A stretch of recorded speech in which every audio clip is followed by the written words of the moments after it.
கோலியாத்தை நான் கொள்ள மாட்டேன்னு சொல்லி நீங்க நினைக்கிறீங்க, அது தப்பு. நீங்க என்னை பத்தி ஒரு ஜட்ஜ்மெண்ட் வச்சிருக்கீங்களே, அது தப்பு. நீங்க நான் சின்ன பையன் நினைச்சிட்டீங்களே, அது தப்பு.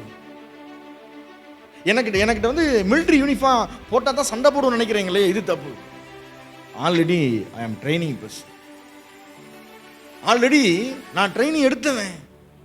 என்னுடைய விரல்கள் யுத்தத்திற்கு பழகி இப்ப சண்டை வந்தா உடனே ஜெயிச்சுட்டு வந்துடுவேன்.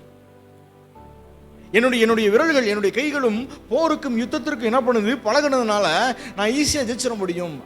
அந்த ட்ரைனிங் யார் கொடுத்தானா? ஆண்டவர் கொடுத்தார். ஒரு ஸ்பெஷல் டீம்ல போய் தாவீது சேரணும் அவசியம் இல்லை.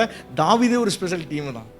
சொல்லுங்கண்ணா, நான் போய் ஒரு ஸ்பெஷல் டீமோட சேரணும் அவசியம் இல்லை. நானே ஒரு ஸ்பெஷல் டீம் தான். நானே ஒரு ஸ்பெஷல். இந்த மனநிலைக்குள்ள நம்ம எப்பொழுதும் வந்துடணும். அதனால தான் தாவீது சொல்றான், என் சத்துருக்களுக்கு முன்பாக எனக்கு ஒரு பந்தி ஆயத்தம் பண்ணும் பொழுதுதான் நான் புரிஞ்சுக்கிறேன், அந்த பந்தியை சத்துருக்கானது அல்ல, இது எனக்கானது. சத்துருக்கு முன்னாடி எனக்கு ஒரு பந்தி வரும் பொழுது நான் நினைச்சுக்கிட்டு இருக்கிறேன், சத்துருக்கான பந்தி அல்ல, அது எனக்கான பந்தி. நான் எவ்வளவு பெரிய ஆள் அப்படிங்கிறதுக்காக எனக்கு ஒரு பந்தி எங்க பரிமாறப்படுகிறது. சத்துரு பசியா இருக்கிறதுனால பந்தி கொடுக்கல, நான் எவ்வளவு பெரிய வேல்யூ அப்படிங்கிறதுக்காக ஆண்டவர் சாப்பாடு தர்றாரு.